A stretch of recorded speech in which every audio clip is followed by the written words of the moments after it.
Se entiende como época postcolonial aquella que se extiende a partir de 1945 con la disolución de los diferentes dominios coloniales y la consiguiente formación de sociedades independientes.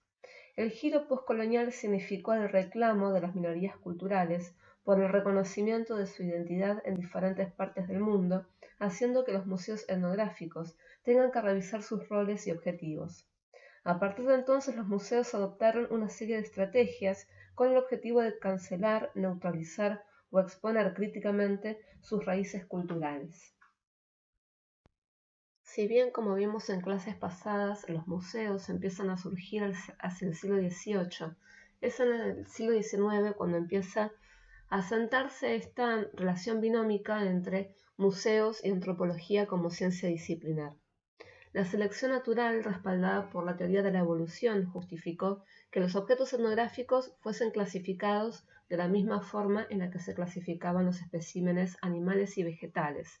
Además, se veían los objetos etnográficos como los representantes materiales de la evolución del ser humano desde los estadios de salvajismo hasta los de civilización. Esto no solamente respaldaba la categoría de la antropología como una ciencia, sino que también establecía una clara diferencia entre los occidentales y los otros.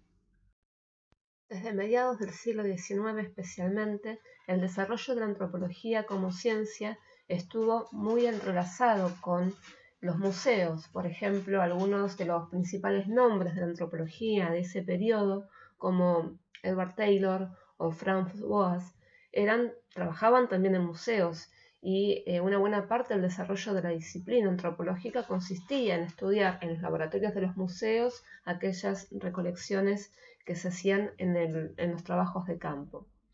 La relación entre museos y antropología se puede decir que se perfila, se va formando a partir de diferentes fenómenos. Por un lado, a partir de la identificación de la antropología como una ciencia natural, lo cual lleva a la posterior influencia de los museos de ciencias naturales en los museos etnográficos. El uso de la antropología como justificación científica del proyecto colonial europeo y también de un fenómeno lamentablemente muy común hacia mediados del siglo XIX e incluso principios del siglo XX, que era la exhibición de personas supuestamente consideradas salvajes o primitivas en, por ejemplo, las ferias universales. Por otro lado, la idea de que las culturas indígenas debían ser registradas enciclopédicamente antes de su completa extinción, y también el contexto social y artístico que influyó en las selecciones museográficas de los museos etnográficos, que adquirieron en algunos casos un aspecto o una perspectiva esteticista, como es el caso del Museo del Hombre. En síntesis, la edad dorada de la relación entre los museos y la ciencia antropológica fue cuando se definió que el principal objetivo de la antropología era el estudio de las manifestaciones materiales de toda la humanidad. Los museos etnográficos fueron en parte la respuesta a la necesidad científica de coleccionar y estudiar los objetos etnográficos, considerados la expresión material de la cultura de una sociedad determinada. Siendo estos grandes reservorios de objetos, se mantuvieron también a lo largo del siglo XX, a pesar de que la antropología empezó a abandonar esa perspectiva materialista, interesándose por el estudio, por ejemplo, de las estructuras sociales, las relaciones de poder, etc.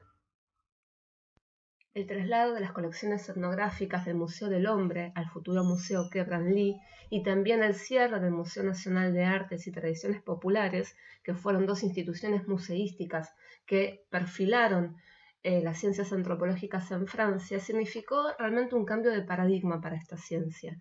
Un paradigma que hasta entonces había estado centrado en el estudio de los objetos materiales y que además definía los propósitos y los métodos de esa ciencia, los cuales consistían en inventariar y clasificar las culturas del mundo a través de coleccionar sistemáticamente los objetos producidos por ellas. Y este modelo había sido tomado de las ciencias naturales y de los museos de ciencias naturales, así como estos inventariaban y clasificaban las especies de insectos, de plantas. También los museos etnográficos entonces clasificaban, inventariaban las diferentes culturas del mundo.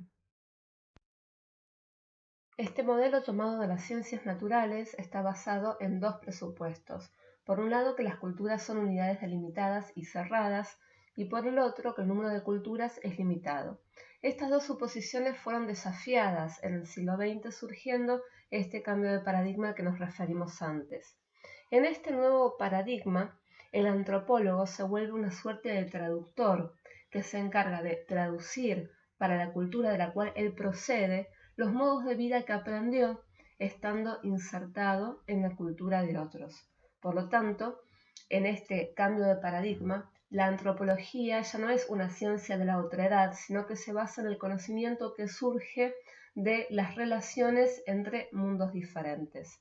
El desafío para los museos etnográficos es ver cómo reflejan este cambio de paradigma en sus colecciones. Ya no se trata entonces de que sean museos que muestren la cultura del otro, sino que muestren las relaciones entre nosotros y los otros.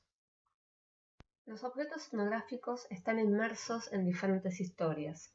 Por lo tanto, los museos etnográficos tienen que preguntarse cómo van a exhibir sus objetos. ¿Los van a mostrar como obras de arte, como testimonios de la cultura que las produjo, como remanentes de una era precolonial?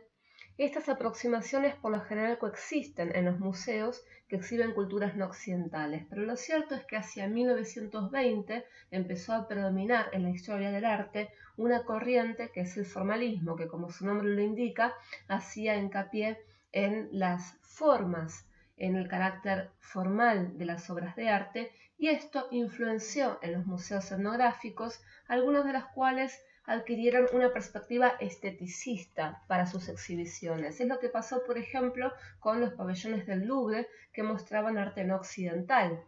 Esto recibió algunos elogios porque de alguna forma se reconocía a las culturas no occidentales y a su arte, haciéndolas ingresar en la historia del arte universal. Pero también tuvo muchas críticas porque se decía que de esta forma se empobrecía la lectura de los objetos, ya que solamente se rescataba el carácter esteticista de los mismos, el carácter estético de los mismos, que se trataba de una desviación semántica, ya que fueron objetos que en un principio habían sido recolectados para mostrar la totalidad de la cultura de la que procedían y ahora se les daba una lectura meramente artística, y que no se da cuenta de cuestiones más complejas detrás de los objetos, como los mismos procesos de producción o creación artística y los procesos sociales.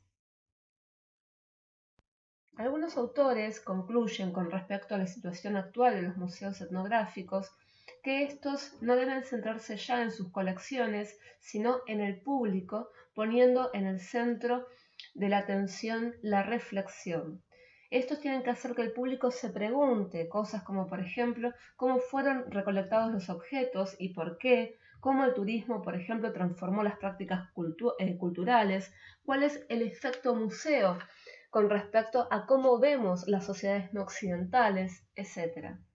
Estos museos cambian entonces no solamente lo que exhiben, sino también la relación que entablan con su público, al cual tienen que invitar a preguntarse por su propia identidad y cultura.